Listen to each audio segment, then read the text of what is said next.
Rome was sacked in just 3 days. France toppled in 6 weeks. The Soviet Union, a superpower for decades, unraveled in under 900 days. History says empires do not just fade, they shatter, fast and unexpectedly. Right now, America's stress signals look eerily familiar, but what invisible mechanism triggers these collapses, and could it really claim the United States next? The pattern is frightening, and the reason is not what you think. August 410. After centuries as the world's unchallenged capital, Rome, city of emperors, marble, and myth, fell to a band of Visigoth warriors in just 3 days. The Western Empire's armies, once legendary, had melted away. Senators hid in their villas. Citizens scrambled for safety as Alaric's men poured through the gates, looting, torching, and dragging prisoners into the streets. For generations, Romans believed their city was eternal. Then, in a single week, everything that seemed permanent was carted off in wagons. It wasn't a slow fade, it was a sudden blackout. Fast forward 1,530 years. France, proud of its Maginot Line and military tradition, watched the German army slice through its defenses in May 1940. 6 weeks, that's all it took for one of Europe's strongest nations to collapse. The French government fled Paris. Marshal Pétain called for an armistice. Ordinary families packed their lives into carts and streamed south as German tanks rolled down the Champs-Élysées. The world blinked and the map of Europe changed overnight. Empires don't always die with a whimper. Sometimes the end comes at blitzkrieg speed. One day you are debating tax reform, the next you are watching your capital burn or surrender. So much for the myth of slow decline. The reality is, collapse can be shockingly fast, so fast you might not even realize it is happening until it is already over. Every great power sits atop a delicate balancing act, how much it can squeeze from its people, and how much those people are willing to tolerate. When that balance tips, collapse can move from distant threat to immediate reality. The secret weapon of every overstretched empire is not always brute force. It is leverage, and sometimes a little sleight of hand. Take currency debasement. When Rome's treasury ran dry, emperors did not just raise taxes, they quietly shaved silver from their coins, turning every denarius into a little less than it was the year before. It is the economic version of putting water in the wine, and everyone eventually gets a headache. This trick works, until it does not. The moment citizens catch on, trust evaporates.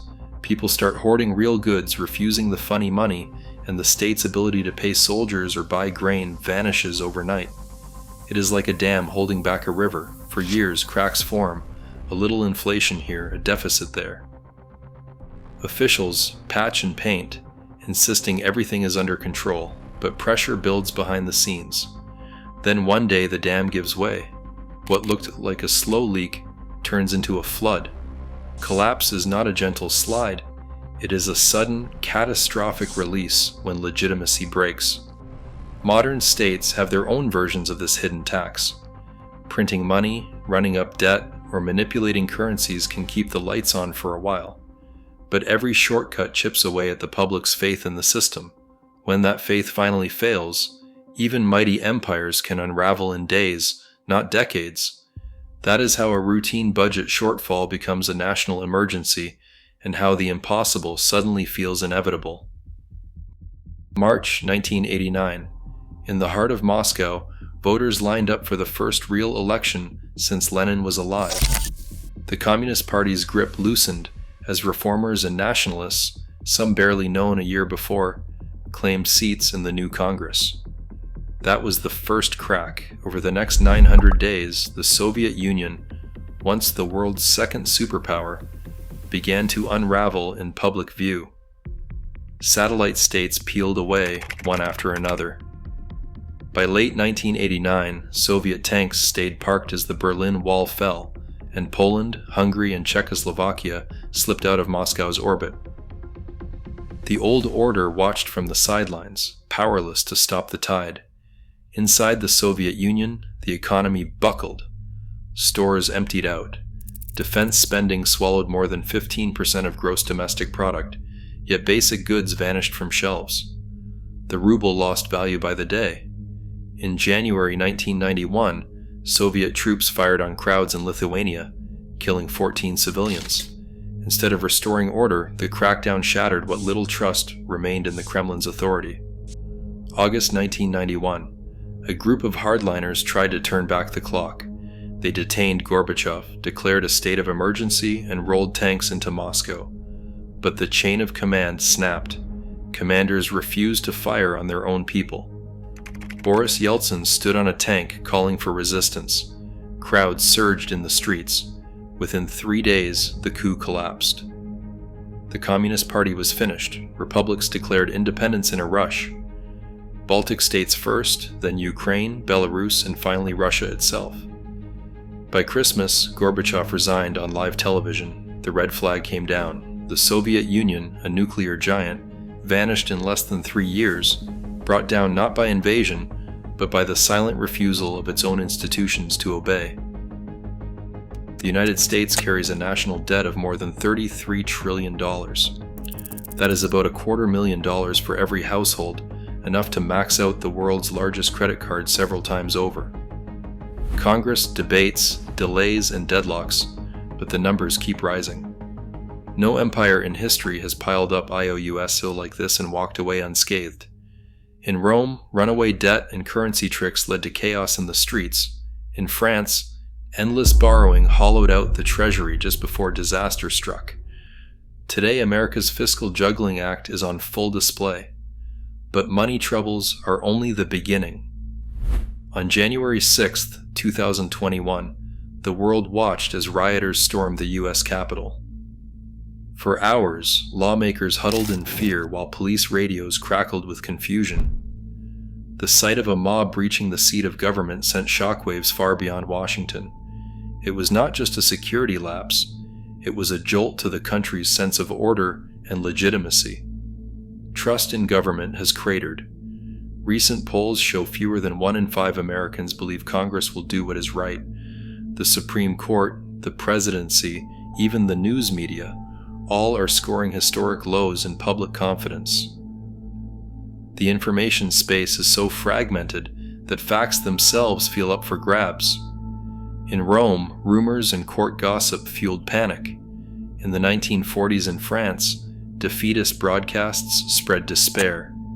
Now social media divides and multiplies every doubt, every outrage, every conspiracy. When the glue holding a society together starts to dissolve, even routine problems can spiral. With a debt mountain, a crisis of trust, and a fractured information landscape, the United States is testing just how much stress a modern democracy can absorb before something gives. In May 2021, a single ransomware attack forced the Colonial Pipeline offline, cutting off nearly half the fuel supply to the East Coast. Lines of cars snaked around gas stations from Georgia to Virginia, and flights were delayed as airports scrambled for jet fuel. Just 4 months earlier, a deep freeze swept across Texas. The state's power grid, proudly independent but isolated from neighbors, buckled under the pressure. Millions lost heat and water for days. Supermarket shelves emptied, pipes burst, and hospitals ran on backup generators until even those failed. Both crises started as local disruptions, but the effects rippled outward, exposing how much daily life depends on a handful of tightly connected systems. America's critical infrastructure is a web of dependencies. The electric grid needs natural gas to run its turbines, but gas pipelines require electricity for their pumps. Water systems cannot treat or move supplies without power. Telecommunications keep the grid running, but rely on both electricity and secure data lines. A problem in one sector can trigger failures in others, setting off a cascade that is hard to stop once it begins. The 2021 outages were not isolated flukes. They were warnings about how quickly normal can unravel.